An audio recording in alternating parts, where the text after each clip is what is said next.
Assalamualaikum, hai semuanya. Kita bertemu lagi di video reaction saya hari ini guys. Oke, mudah-mudahan semuanya sehat selalu.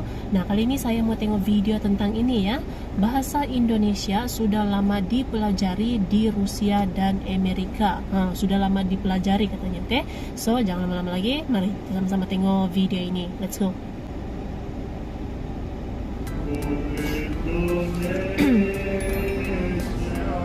Oh, ini semua para bule-bule ya, semua berbahasa Indonesia.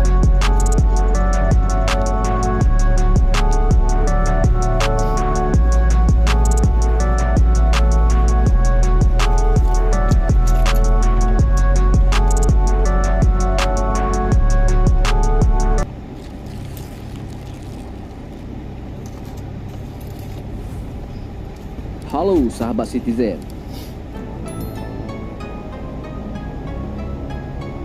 Sebetulnya, bahasa Indonesia sudah dipelajari di Rusia sejak tahun 1955, tak lama setelah kunjungan Presiden Soekarno ke Rusia.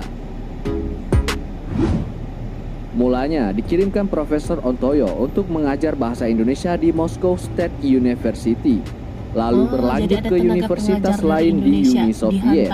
Ke Moskow. Oh, sudah lama ya?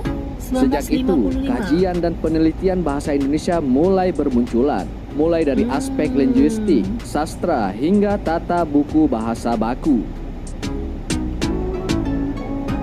Tahun 1972, buku tata bahasa Indonesia diterbitkan di Rusia, disusun oleh Alifa, Arakin, Ogloblin, dan Srik.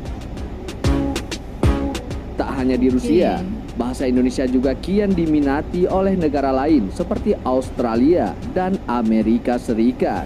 Amerika juga, ES juga ya. Di masa sekarang, bahasa Indonesia cukup dikenal di Rusia. Beberapa kampus di sana memiliki kelas khusus bahasa Indonesia. Minat masyarakat Rusia untuk mempelajari bahasa Indonesia sangatlah tinggi. Sangat tinggi. Kalau dulu bahasa Indonesia hanya dipelajari di 2 universitas, tapi sekarang meningkat sejak adanya Festival Indonesia di Moskow. Sejumlah universitas di Kazan juga berminat membuka program studi bahasa Indonesia. Program studi bahasa Indonesia di Kazan, yaitu di Federal University, sudah dibuka sejak 5 tahun yang lalu. Kazan merupakan wilayah yang sebagian penduduknya adalah Muslim. Kemudian dikirimnya sejumlah guru bahasa Indonesia untuk penutur asing atau BIPA, juga semakin meningkatkan hubungan diplomatik kedua negara. Apalagi semakin banyak warga Rusia yang tertarik belajar bahasa Indonesia.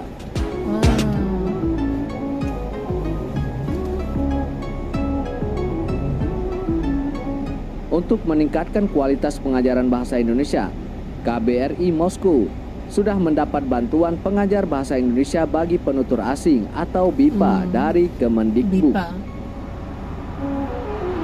Pengajaran bahasa Indonesia di Rusia telah terbentuk sejak tahun-tahun awal hubungan diplomatik kedua negara. Seiring waktu, peminatnya makin banyak karena masyarakat Rusia semakin menyukai Indonesia. Dari zaman dulu lebih tepatnya, mereka menyukai budaya Indonesia karena begitu beragam. Masyarakat Rusia sudah sejak lama cinta terhadap budaya. Bila masyarakat Rusia sedang masa liburan, pilihan utama untuk menghabiskannya adalah menonton pertunjukan budaya atau piknik di taman. Tidak banyak yang menghabiskan liburan di pusat-pusat perbelanjaan. Warga Rusia juga disebut-sebut tidak segan mengeluarkan biaya besar untuk menyaksikan pertunjukan budaya yang berkualitas. Nah, sahabat Citizen, bahasa Indonesia semakin lama semakin banyak diminati oleh negara lain. Oke guys, jadi itu dia video pembahasannya ini.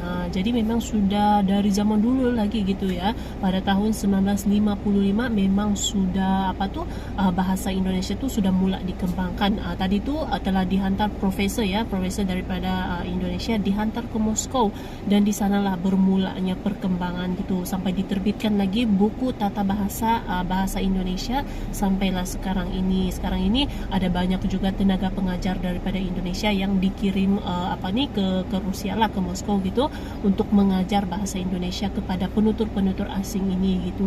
Jadi memang dari zaman dulu lagi itu ya, 1955, sudah lama gitu ya. Bahasa Indonesia ini itu sudah lama dipelajari di Rusia. Kalau sekarang tambah berkembang lah gitu ya, minat orang Rusia untuk mempelajari bahasa Indonesia. Dan pastinya kebudayaan Indonesia itu juga salah satu faktor kenapa orang Rusia itu mau mempelajari gitu ya bahasa Indonesia juga gitu ya, dengan minatnya melihat kebudayaan Indonesia sekaligus belajar juga bahasa Indonesia gitu.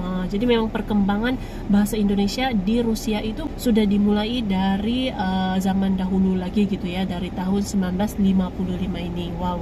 So, terima kasih banyak sebab kamu sudah menonton video ini. Jangan lupa macam biasa untuk support channel saya dengan subscribe, like video ini, dan jangan lupa untuk komen juga, oke? Terima kasih banyak dan kita jumpa lagi di video seterusnya. Assalamualaikum.